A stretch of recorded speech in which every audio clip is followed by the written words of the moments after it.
In 2022, War Hippies, a country music duo and lifestyle brand founded by Scooter Brown and Donnie Reis, gained rapid acclaim for their authentic songwriting and energetic live shows. Their debut album, released in October of 2022 during the Can't Miss tour with Travis Tritt and Chris Janson, debuted at number 8 on iTunes Country Chart and number 30 across genres in its first week. It's been streamed over 34 million times, and with plans to perform over 100 live concerts in 2024, and endorsed by Harley-Davidson, War Hippies also perform at rallies and join rides across the U.S. and support various veteran nonprofits. In addition, Scooter Brown and Donnie Reis are U.S. Marine Corps and U.S. Army combat veterans, respectively, and they remain committed to supporting fellow veterans and military families through advocacy work, fundraising, and helping children secure access to musical instruments. Welcome to New to the Street Leadership. It's great to meet you. And of course, I'm with Matt Doherty, my co-host on the show. And Absolutely. Great to have you here at the NASDAQ. Great to be here. Yeah, thanks for having us. Yeah. Give me a little history. How did you come up with the band? We've both been in the music business for 15, 17 years or so, doing our own separate thing. And I was actually doing an interview for a magazine, I don't know, probably back in 17 or so. And when she asked, like, how would you describe yourself? I said, I don't know, I'm kind of a war hippie. And she was like, well, what do you mean by that? And I said, well, I'm a combat vet, but now I'm a little bit more into like the, meditation and just being more peaceful with myself and, trying to love everybody. I said, but, I'll still stick an axe in somebody's face. And she goes, well, I've never heard anything like that. And when the article came out, the headline read, self-proclaimed war hippie, Scooter Brown. And when I saw it in the headline, I was like, man, that's something one day, and I don't know what it is. Fast forward to COVID, and we get shut down and we can't tour anymore. Donnie and I met in early of 2020, kind of during that whole process. And as we got to know each other, I said, hey, I got this idea, and it'd be really cool to have another, war vet with me to do it, a musician called War Hippies. And he was like, sounds rad, let's do it. And so, yeah, we just kind of jumped in, and it grew legs. We've been trying to keep up with it. Yeah. So this is a leadership show. Sure. And at first I'm thinking, okay, how we get the War Hippies on here? How do we talk leadership?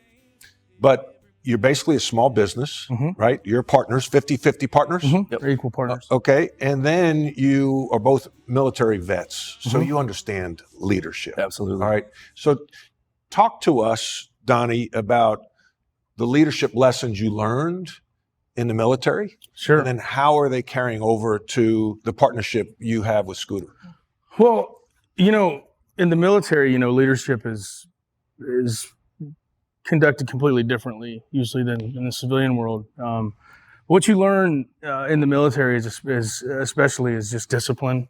I heard when you were talking before about the culture. So you learn a lot of the culture amongst people, amongst time and grade, rank, things like that. And so you get out into the civilian world, and you really just start to apply those principles to your business, to your life. Your discipline, the things that you have, and you also go through a lot of crazy things in the military. There's a lot of crazy training, combat's crazy, all these different things. So, and then you find yourself prepared to kind of take on some of the things necessary to lead, and then you kind of organically find yourself in that position.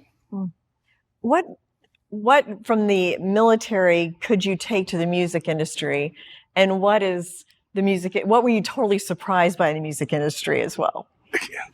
Well, I was in the music industry prior to the military, so I don't think they have a lot in common, to be completely honest. The music industry is almost the opposite of the military. The military is very rigid, very structured. Obviously, it's based on rank, time and grade. It's a lot of those different things. And the music industry is really completely based on relationships and performance based. So there's a lot of difference in that for sure. So Scooter, you guys come together. All right. Sounds great. A lot of these businesses start in a garage. I mean, Steve Jobs started, Apple in a garage. And you have this partnership. You say, yeah, let's go 50-50. And then all of a sudden it gets real, right? How did you formulate your vision, the mission of your band, your core values, which is an important topic here, and then all of a sudden adding personnel, like your wife helps run the day-to-day of your business, right? So how did it go from this great idea, pretty cool, to all right, it's real? How did you develop that partnership? Who makes decisions? What's your role versus Donnie's role? When there is conflict, how do you manage conflict? I think it's really easy when it comes to Donnie and I, because since we are both military, we both understand each other and where we're coming from. We have navigated this for the last 2 years fairly easily, with not a lot of conflict. We're both people that say what's on our mind, and we're both people that don't take, things. We're not overreactors, and so we'll listen to something and be like, okay, that's fair, or no, this is my why, and we have a conversation about it like adults. We communicate well. We communicate well with each other, yeah. And but we do have, everything from management to booking booking agents. We've got people that come out on the road with us. We've got a cinematographer. We've got our drummer. So there's a lot of people that work with us, but we try to create an atmosphere that everybody just wants to be around. And core values of just, kind of that honor, integrity, military values that we had coming into anything that we do with our lives, whether it be with our marriages to our wives. I've got 4 kids myself. And we just try to continue that. That's one of the best things. If I jump into that last question about the military, is it really made me the man that I am, and I would not be the leader that I am without the training that I had as a Marine. I led men into combat, and I brought them all home. So there's no bigger life lesson in leadership than dealing with guys that are fighting for their lives. Tell us more about that. Yeah, I don't know where to. How did you muster up the courage? Like, people think, how could you go on stage and perform in front of thousands of people, right? Singing and performing. People, like the number one fear is public speaking. Yeah. You're going out and doing that all the time, but it's a different level when we're talking about leading men and women into combat. Yeah. How'd you muster up the courage to do that? I don't know that it's courage other than just training. Just like with basketball, sitting at a free throw line and taking 100 shots, we do the same thing, except for just more dangerous. And when it's time to draw down, we know what to do and know what you have to do. It's funny though, because people always do talk about the music business being, it can be a little savage, the music business, the entertainment business in general. But Donnie and I always kind of come back and we're like, well, nobody's shooting at us today. Right. It's an easy day, man. Yeah. This is like, we could do something that we love, that we truly enjoy, and, growing the brand along. We love to create the music, but then on top of, with War Hippies is a building the lifestyle brand and doing other things besides music, whether that be getting into TV shows or getting into, maybe a golf line or coffee and just different things, and building a whole, really like an ecosystem. Around the brand as a center. Around the brand. I want to follow up on that brand too. But first I want to ask you, because you mentioned the music business, it's changed dramatically in the past 20 years. People don't buy albums anymore and things like that. How do you adapt to that? Where do you find the business part of music working at the moment? Well, it's the music business is, you've got to look at it as a little bit different than everything else, because we're dealing in creativity. So we're dealing in art. You're selling art. So that's really left up to interpretation. And so the culture in the world, and in our country especially, has really turned to very consumer driven. So it's really the more content that you can provide. And now that there used to only be, a few different ways that you could distribute and sell music, or that people could find it. So you used to have a lot of very specific moving parts that were controlled by a few entities. And that was how you got your music out to the masses. Well, now that's all completely changed, because there are hundreds of if thousands of ways in the internet, just to get your music out there and do it. So it's really just about creating the content. And then the one thing that has not changed is people wanting to come and watch you play live. So people they might not buy your CD in Walmart, but they will buy it when they come and see you. And so that kind of the engagement that you have with your fans and with the consumers of whatever product you're putting out there is what is at the center of what drives and what makes us successful and what makes it work. Mm-hmm. What's in store for the War Hippies in 2024? What like every company sets goals, right? What are your goals in 2024? What venues might you be playing in? How can people follow you guys online? You want me to say that? Or? Well, we have a bunch of goals. Well, Our goals never end. It's like every day it's something new. Like, hey, we need to do this. Hey, think about this. But no, I think a lot of them are going to be really securing a lot of these brand strategic partnerships that we've been setting up, like with Harley Davidson and a lot of other bigger companies that are really aligned with our brand and aligned with our core values and the culture in which we're part of, and securing all those things, and then we're looking to increase. Obviously, we have percentage goals for streams and consumption and things like that. But I mean, really, it's to be in a better place than we were, when we started this year. Mm-hmm. Who's on your personal board of directors? Who do you guys go? I work with some talented people as an executive coach.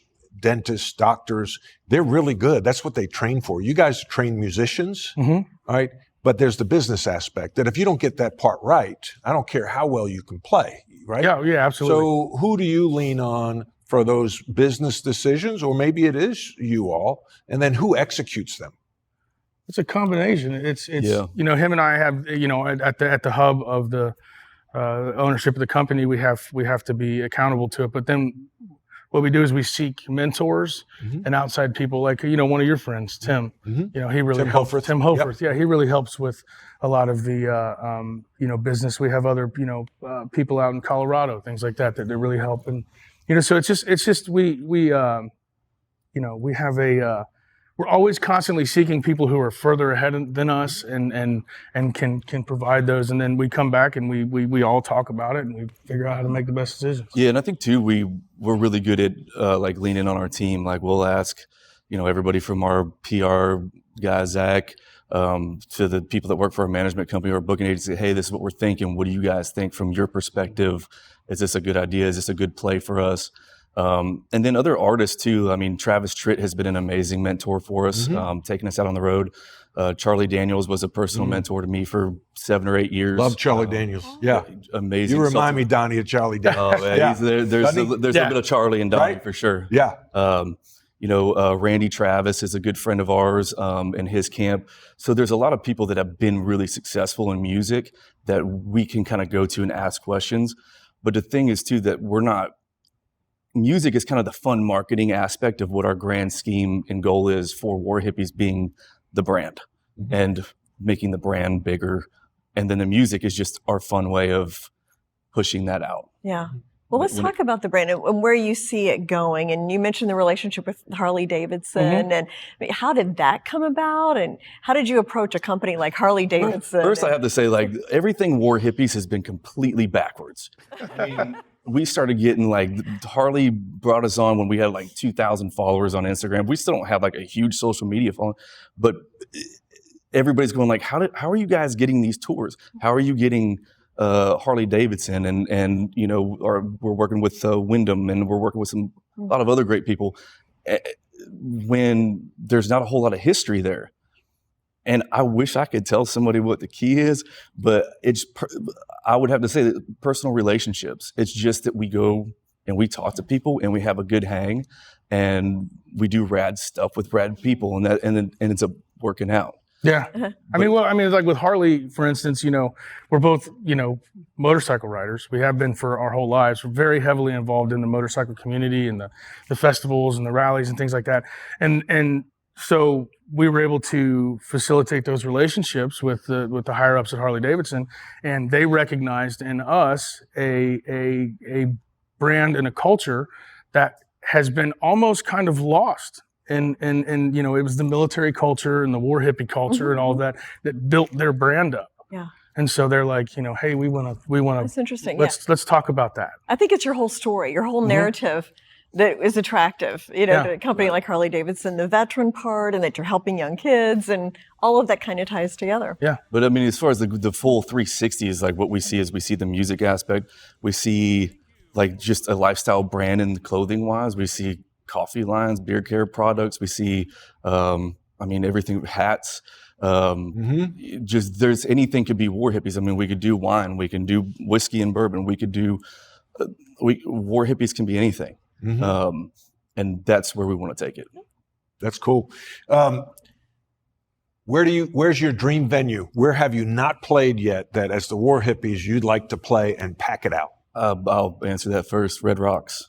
Red Rocks? Yeah, that's fine with me. I'll take it. I'll take it. I've never played there either. We played some amazing stages, and I actually grew up in Colorado, just down the road from Red Rocks.